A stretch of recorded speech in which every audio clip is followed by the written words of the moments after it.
ประเทศไทยให้ความรู้คู่ความสุขวิทยุแห่งประเทศไทยจังหวัดแพร่ 91 เมกะเฮิรตซ์ ให้ความรู้คู่ความสุข ปัจจุบันการเคลื่อนย้ายแรงงานระหว่างประเทศของไทยเริ่มเปลี่ยนแปลงโดยเฉพาะอย่างยิ่งการเคลื่อนย้ายแรงงานจากประเทศเพื่อนบ้านได้แก่เมียนมาลาวและเวียดนามโครงสร้างของประชากรที่เปลี่ยนแปลงไปสู่สังคมสูงอายุจึงมีความจำเป็นที่ต้องนำแรงงานต่างด้าวมาทดแทนกำลังแรงงานไทยที่ยังไม่เพียงพอในหลายกิจการสำนักงานจัดหางานจังหวัดแพร่เป็นหน่วยงานหลักที่ให้บริการจัดหางานแก่ประชาชนทุกกลุ่มเป้าหมายรวมถึงการควบคุมการทำงานของคนต่างด้าวซึ่งปัจจุบันได้นำระบบ e-work permit เข้ามาอำนวยความสะดวกในการให้บริการแก่นายจ้างสถานประกอบการและแรงงานต่างด้าวในกระบวนการการรับคำขอการแจ้งการทำงานของคนต่างด้าวและการผลิตใบอนุญาตการทำงานทั้งนี้สามารถรับชมวิดีทัศน์การให้บริการผ่านระบบ e-work permit ได้ที่เพจ Facebook สำนักงานจัดหางานจังหวัดแพร่หรือสอบถามรายละเอียดเพิ่มเติมผ่านแอปพลิเคชัน LINE Official S435DEAQA หมายเลขโทรศัพท์ 0545117721 หรือ 0545118807 และสายด่วนกรมการจัดหางาน 1506 กด 2 สำนักงานจัดหางานจังหวัดแพร่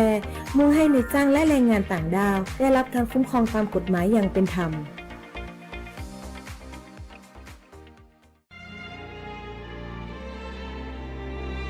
เป็นอาหยังจะได้มายะนาเศร้าๆกึดนักกะก็บ่ฮื้อกึดนักได้จะได้ก็เรื่องหนี้สินกวนใจหาตังออกก็บ่ได้เนี่ยอ้าวแล้วจะได้บ่ลองไปปรึกษากองทุนฟื้นฟูและพัฒนาเกษตรกรดูล่ะได้ขึ้นทะเบียนเป็นสมาชิกกองทุนไว้แล้วยังแน่สงสัยยังบ่ฮู้แน่ๆเลย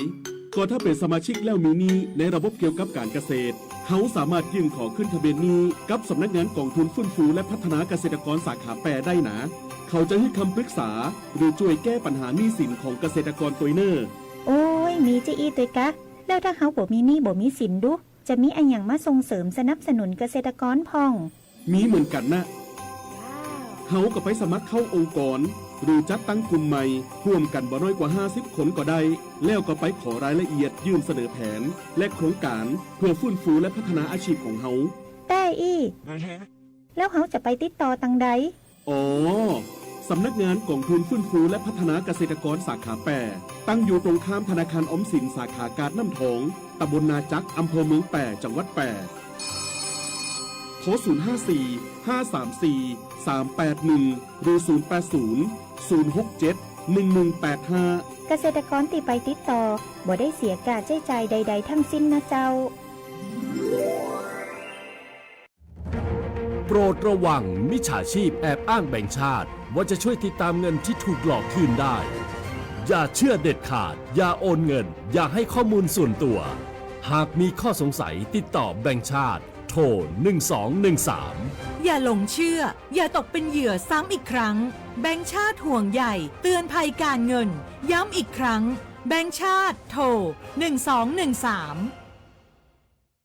ชัดเจนกับเรื่องง่ายๆที่คุณต้องรู้ประกันภัยพรบคุ้มครองค่ารักษาพยาบาลเบื้องต้นทั้งผู้ขับและผู้โดยสารเมื่อเกิดอุบัติเหตุบนท้องถนนชัวร์ได้มากกว่ากับประกันภัยรถภาคสมัครใจครอบคลุมความเสียหายต่อตัวรถความรับผิดชอบต่อบุคคลภายนอกมีหลายระดับความคุ้มครองที่เลือกให้เหมาะกับคุณอย่าลืม3เช็คก่อนออกเดินทางเช็คสภาพรถให้มั่นใจเช็คสภาพคนให้พร้อมและเช็ควันหมดอายุของประกันภัยทุกการขับขี่ชัดเช็คชัวร์ไปด้วยกันคปภ.คุ้มครองผู้ทำประกันภัยประกันภัยคุ้มครองคุณ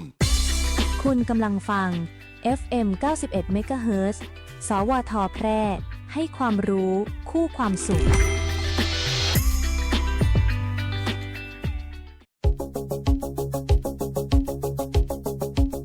ข่าวสารฉับไวใกล้ตัวบริการทันใจร่วมแรงร่วมใจงานบ้านงานบุญประกวดราคาโปร่งใสและติดตามสภาพอากาศประจำวันโดยทีมข่าวสวท แพร่ FM 91 เมกะเฮิรตซ์สถานีข่าวดีของประชาชนคนเมืองแพร่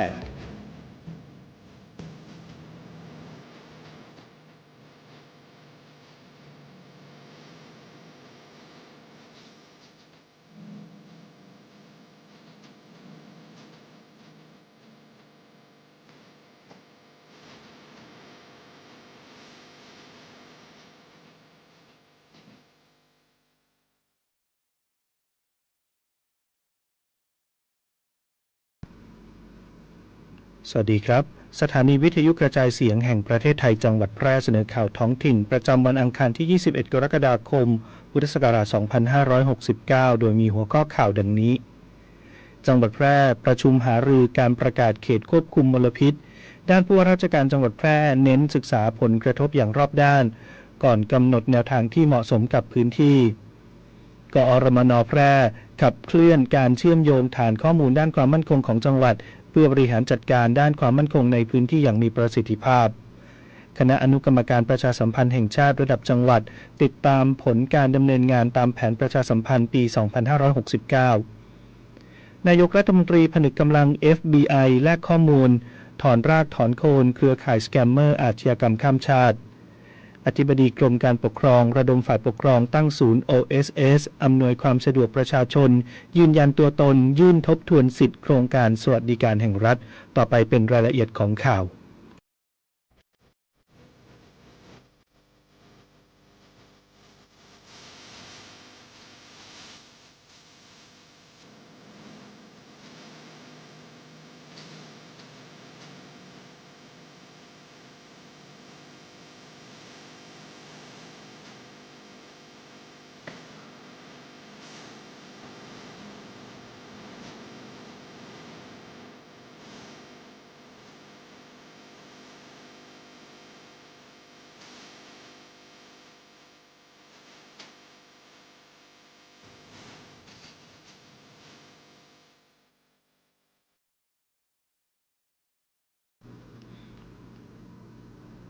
จังหวัดแพร่ประชุมหารือการประกาศเขตควบคุมมลพิษผู้ว่าราชการจังหวัดแพร่เน้นย้ำศึกษาผลกระทบอย่างรอบด้านก่อนกำหนดแนวทางที่เหมาะสมกับพื้นที่นายสมชัยเลิศประสิทธิพันธ์ผู้ว่าราชการจังหวัดแพร่เป็นประธานการประชุมหารือกรณีการพิจารณาประกาศกำหนดให้จังหวัดแพร่เป็นเขตควบคุมมลพิษโดยมีนายธีรพงศ์วิมลจิตรานนท์รองอธิบดีกรมควบคุมมลพิษพร้อมคณะผู้บริหารกรมควบคุมมลพิษหัวหน้าส่วนราชการภาคเอกชนและสื่อมวลชนเข้าร่วมการประชุมโดยที่ประชุมได้มีการแลกเปลี่ยนความคิดเห็นและข้อมูลอย่างรอบด้านโดยผู้ว่าราชการจังหวัดแพร่ได้เสนอให้จัดตั้งคณะทำงานระดับจังหวัดเพื่อรวบรวมข้อมูลข้อเท็จจริงและผลกระทบในทุกมิติเสนอต่อกรมควบคุมมลพิษประกอบการพิจารณาเนื่องจากจังหวัดแพร่เห็นว่ายังไม่มีความพร้อมต่อการประกาศเป็นเขตควบคุมมลพิษในขณะนี้โดยจังหวัดแพร่ได้ให้ข้อมูลว่าปัญหามลพิษของจังหวัดเกิดขึ้นเฉพาะสถานการณ์ฝุ่นละออง PM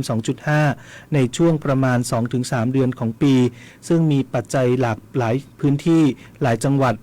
ไม่ได้เกิดจากจังหวัดแพร่เพียงแห่งเดียว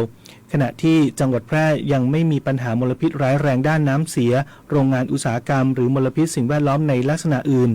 อีกทั้งระดับค่าฝุ่น PM 2.5 ยังอยู่ในระดับต่ำที่สุดเมื่อเทียบกับจังหวัดในกลุ่มภาคเหนือตอนบนในช่วงวิกฤต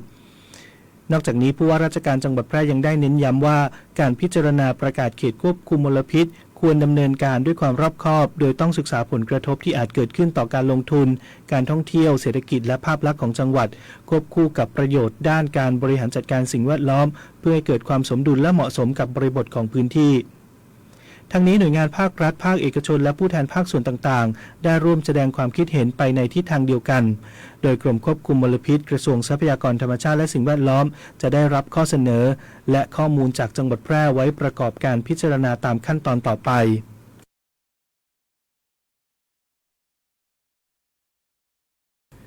กอรมน.แพร่ขับเคลื่อนการเชื่อมโยงฐานข้อมูลด้านความมั่นคงของจังหวัดเพื่อบริหารจัดการด้านความมั่นคงในพื้นที่อย่างมีประสิทธิภาพพันเอกจิตรเทพตรีวิมลรองผู้อำนวยการกองอำนวยการรักษาความมั่นคงภายในจังหวัดแพร่ฝ่ายทหารเป็นประธานการประชุมขับเคลื่อนการดำเนินงานภารกิจด้านการเชื่อมโยงฐานข้อมูลด้านความมั่นคงประจำจังหวัดแพร่โดยมีคณะทำงานจากหน่วยงานที่เกี่ยวข้องเข้าร่วมการประชุม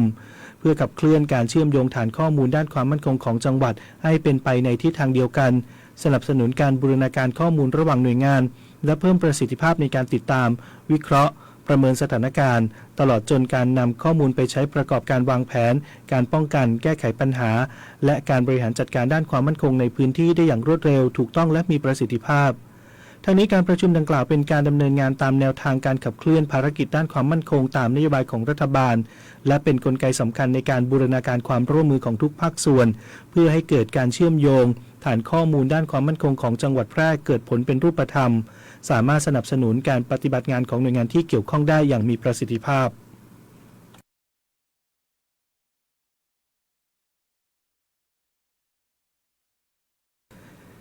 คณะอนุกรรมการประชาสัมพันธ์แห่งชาติระดับจังหวัดแพร่ติดตามผลการดำเนินงานตามแผนการประชาสัมพันธ์ปี 2569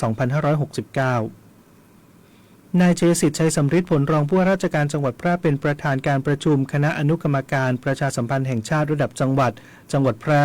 โดยมีคณะอนุกรรมการจากหน่วยงานภาครัฐที่เกี่ยวข้องเข้าร่วมการประชุมเพื่อติดตามผลการดำเนินงานด้านการประชาสัมพันธ์ของจังหวัดและบูรณาการการดำเนินงานให้เป็นไปในทิศทางเดียวกัน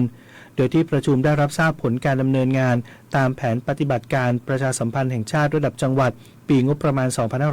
2569 ซึ่งเป็นการดำเนินงานตามกรอบแผนการประชาสัมพันธ์แห่งชาติและแผนพัฒนาจังหวัดซึ่งหน่วยงานที่เกี่ยวข้องได้ดำเนินกิจกรรมประชาสัมพันธ์ตามภารกิจและบทบาทของแต่ละหน่วยงานอย่างต่อเนื่องเพื่อสนับสนุนการขับเคลื่อนนโยบายและการพัฒนาจังหวัดในมิติต่างๆนอกจากนี้ที่ประชุมยังได้ร่วมแลกเปลี่ยนข้อมูลข้อคิดเห็นและแนวทางการดำเนินงานด้านการประชาสัมพันธ์เพื่อเสริมสร้างการบูรณาการความร่วมมือระหว่างหน่วยงานและเพิ่มประสิทธิภาพการสื่อสารข้อมูลข่าวสารของภาครัฐให้เข้าถึงประชาชนได้อย่างถูกต้องรวดเร็วและทั่วถึงอันจะนำไปสู่การสร้างการรับรู้ความเข้าใจและความเชื่อมั่นต่อการดำเนินงานของภาครัฐในระดับพื้นที่ต่อไป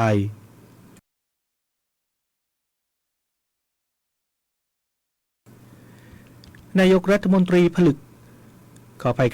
นายกรัฐมนตรีผนึกกำลัง FBI แลกเปลี่ยนข้อมูลถอนรากถอนโคนเครือข่ายสแกมเมอร์และอาชญากรรมข้ามชาตินายอนุทินชาญวีรกูลนายกรัฐมนตรีและรัฐมนตรีว่าการกระทรวงมหาดไทยให้การต้อนรับมิสเตอร์แคชพาเทลผู้อำนวยการสำนักงานสอบสวนกลางสหรัฐอเมริกาหรือ FBI ในโอกาสเยือนประเทศไทยโดยทั้งสองฝ่ายได้หารือถึงการยกระดับความร่วมมือด้านการปราบปรามอาชญากรรมข้ามชาติโดยเฉพาะการปราบปรามแก๊งสแกมเมอร์ซึ่งเป็นปัญหาที่ส่งผลกระทบต่อประชาชนทั่วโลกในการหารือนายกรัฐมนตรีได้กล่าวว่าการปราบปรามอาชญากรรมข้ามชาติเป็นวาระแห่งชาติของประเทศไทยและที่ผ่านมาไทยสามารถดำเนินการได้อย่างเป็นรูปธรรมอายัดทรัพย์สินเครือข่ายอาชญากรรมเป็นมูลค่าหลายหมื่นล้านบาทด้านผู้อำนวยการ FBI ชื่นชมผลการดำเนินงานของประเทศไทยในการปราบปรามสแกมเมอร์และอาชญากรรมข้ามชาติซึ่งครอบคลุมทั้งการปราบปรามยาเสพติดอาชญากรรมระหว่างประเทศและการค้ามนุษย์พร้อมระบุว่าความร่วมมือระหว่าง FBI กับประเทศไทยโดยเฉพาะสำนักงานตำรวจแห่งชาติเป็นไปด้วยดีและทั้งสองฝ่ายเห็นพ้องที่จะยกระดับความร่วมมือให้ดียิ่งขึ้นโดยเฉพาะการแบ่งปันและแลกเปลี่ยนข้อมูลระหว่างกันทั้งสองฝ่ายได้แลกเปลี่ยนข้อคิดเห็นและเห็นพ้องที่จะยกระดับความร่วมมือในหลายประเด็นสำคัญได้แก่ด้านการบังคับใช้กฎหมาย FBI ขอบคุณประเทศไทยที่ร่วมเป็นเจ้าภาพการประชุม Summit for the Scam Center ณ กรุงเทพมหานครระหว่างวันที่ 20-21 กรกฎาคม 2569 และชื่นชมไทยในฐานะหุ้นส่วนสำคัญด้านการบังคับใช้กฎหมายเพื่อยกระดับความร่วมมือระดับภูมิภาคในการปราบปรามขบวนการหลอกลวงออนไลน์ด้านการปราบปรามเครือข่ายอาชญากรรมทั้งสองฝ่ายเห็นพ้องว่าเป้าหมายของการดำเนินงานไม่ใช่เพียงแค่การจับกุมผู้กระทำผิด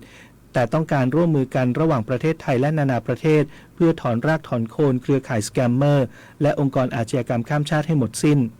และทั้งสองฝ่ายยืนยันว่าจะทำงานร่วมกันอย่างเต็มที่และยกระดับความร่วมมือให้แน่นแฟ้นยิ่งขึ้นเนื่องจากอาชญากรรมข้ามชาติเป็นอาชญากรรมที่ส่งผลกระทบต่อคนทั่วโลกจึงจำเป็นต้องอาศัยความร่วมมือระหว่างประเทศในการป้องกันและปราบปรามอย่างจริงจัง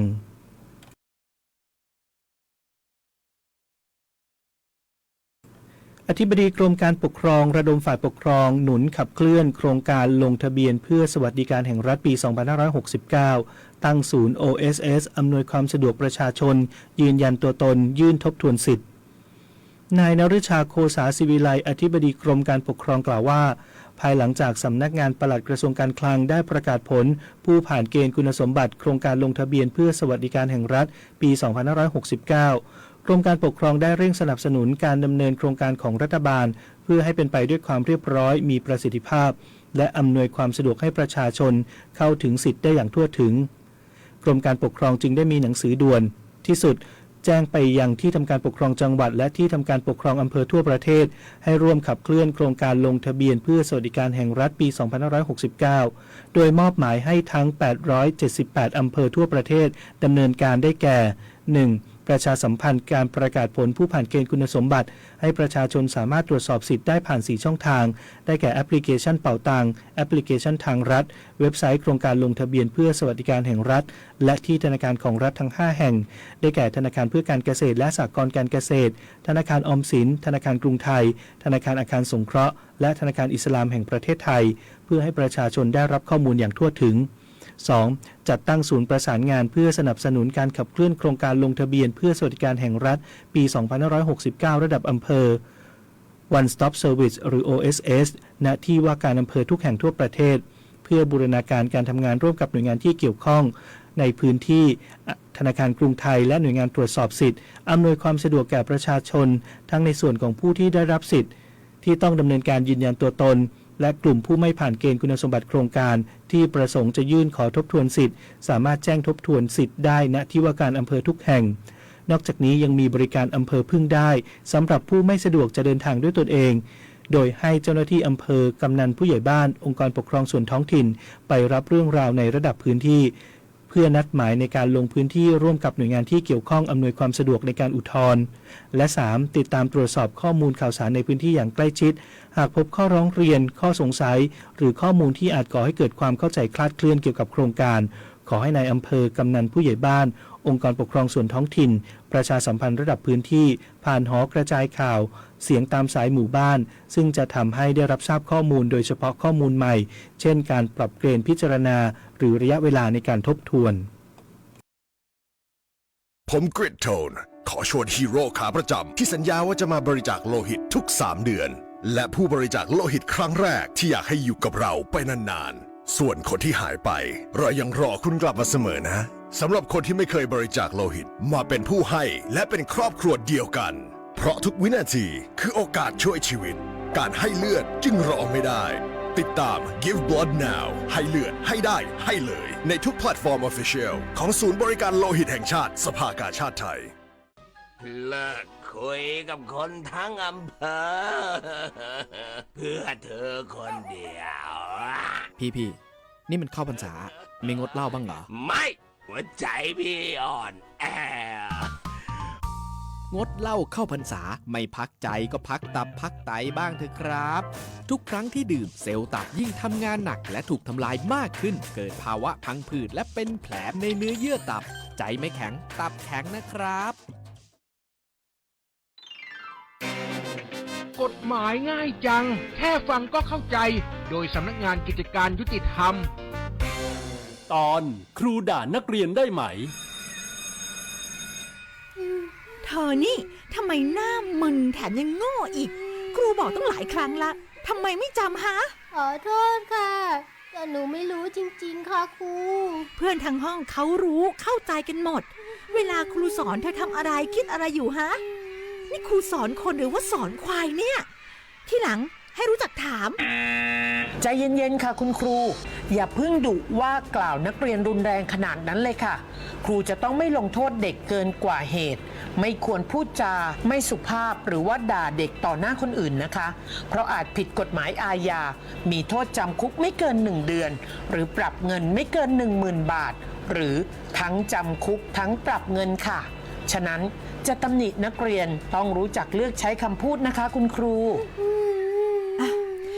เอาล่ะครูขอโทษที่พูดจาแรงไปแต่เธอก็ต้องแก้ไขตัวเองนะไม่งั้นพ่อแม่เธอและครูจะเสียใจนะขอโทษค่ะครูหนูจะตั้งใจเรียนค่ะหากสงสัยเรื่องกฎหมายหรือได้รับความไม่เป็นธรรมติดต่อสำนักงานยุติธรรมจังหวัดทั่วประเทศหรือโทรสายด่วนยุติธรรม1111กด77นะจะบอกให้สายดิบต้องระวังชอบกินลาบดิบก้อยสดเลือดสดหรือหมูกระทะที่ยังไม่สุกใช่ไหมระวังโรคไข้หูดับอันตรายถึงขั้นหูหนวกถาวรหรือเสียชีวิตได้ เชื้อแบคทีเรียจากหมูดิบเข้าสู่ร่างกายทางการกินและบาดแผล หากกินหมูดิบแล้วมีไข้สูง ปวดศีรษะ อาเจียน คอแข็งภายใน7 วัน อย่ารอช้า รีบไปพบแพทย์ทันที ป้องกันง่ายๆ ด้วยคาถา สุก ร้อน สะอาด กินหมูปรุงสุกเท่านั้น แยกเขียง แยกตะเกียบระหว่างของดิบและของสุก ด้วยความห่วงใยจากสำนักงานป้องกันควบคุมโรคที่ 1 เชียงใหม่ กรมควบคุมโรค กระทรวงสาธารณสุข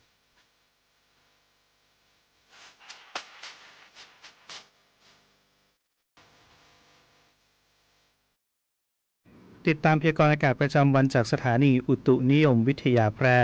ประจำวันอังคารที่ 21 กรกฎาคม 2569 ลักษณะอากาศทั่วไปของประเทศไทย ประเทศไทยมีฝนฟ้าคะนองบางพื้นที่และมีฝนตกหนักบางแห่งบริเวณภาคเหนือเนื่องจากมรสุมตะวันตกเฉียงใต้ที่พัดปกคลุมทะเลอันดามันประเทศไทยและอ่าวไทยเริ่มมีกำลังแรงขอให้ประชาชนบริเวณภาคเหนือระวังอันตรายจากฝนตกหนักและฝนที่ตกสะสมสำหรับคลื่นลมบริเวณทะเลอันดามันตอนบนและอ่าวไทยตอนบนมีกำลังปานกลางโดยทะเลมีคลื่นสูง 1-2 เมตรส่วนทะเลอันดามันตอนล่างมีคลื่นสูงประมาณ1 เมตรบริเวณที่มีฝนฟ้าคะนองคลื่นสูงมากกว่า2 เมตรขอให้ชาวเรือเดินเรือด้วยความระมัดระวังและหลีกเลี่ยงการเดินเรือในบริเวณที่มีฝนฟ้าคะนองพยากรณ์อากาศบริเวณภาคเหนือมีฝนฟ้าคะนอง60%ของพื้นที่และมีฝนตกหนักบางแห่งบริเวณจังหวัดแม่ฮ่องสอนเชียงใหม่เชียงรายพะเยาน่านลำพูนลำปางและตากอุณหภูมิต่ำสุด 21-27 องศาเซลเซียสอุณหภูมิสูงสุด 28-34 องศาเซลเซียสลมตะวันตกเฉียงใต้ความเร็ว 10-20 กิโลเมตรต่อชั่วโมงพยากรณ์อากาศบริเวณจังหวัดแพร่มีฝนฟ้าคะนอง60%ของพื้นที่และมีฝนตกหนักบางแห่งทัศนวิสัย 6-8 กิโลเมตรลมตะวันตกเฉียงใต้ความเร็ว 10-20 กิโลเมตรต่อชั่วโมงที่สถานีอุตุนิยมวิทยาแพร่วานนี้วัดอุณหภูมิสูงสุดได้ 34.1 องศาเซลเซียสเช้าวันนี้วัดอุณหภูมิต่ำสุดได้ 24.1 องศาเซลเซียสคาดว่าอุณหภูมิสูงสุดวันนี้ประมาณ 32 องศาเซลเซียสคาดว่าอุณหภูมิต่ำสุดเช้าพรุ่งนี้ประมาณ 24 องศาเซลเซียสปริมาณน้ำฝนตั้งแต่เวลา 7 นาฬิกาวานนี้จนถึง 7 นาฬิกาของวันนี้วัดได้ 4.6 มิลลิเมตรวันนี้ดวงอาทิตย์ตกเวลา 18:58 นาทีวันพรุ่งนี้ดวงอาทิตย์ขึ้นเวลา 5:54 นาทีเชิญชวนคนไทยร่วมใจใช้พลังงานอย่างพอดีเปลี่ยนมาใช้หลอดไฟ LED ลดการกินไฟสว่างเท่าเดิมเพิ่มเงินในกระเป๋าจบข่าวธนชัยสุวรรณากาศอ่าน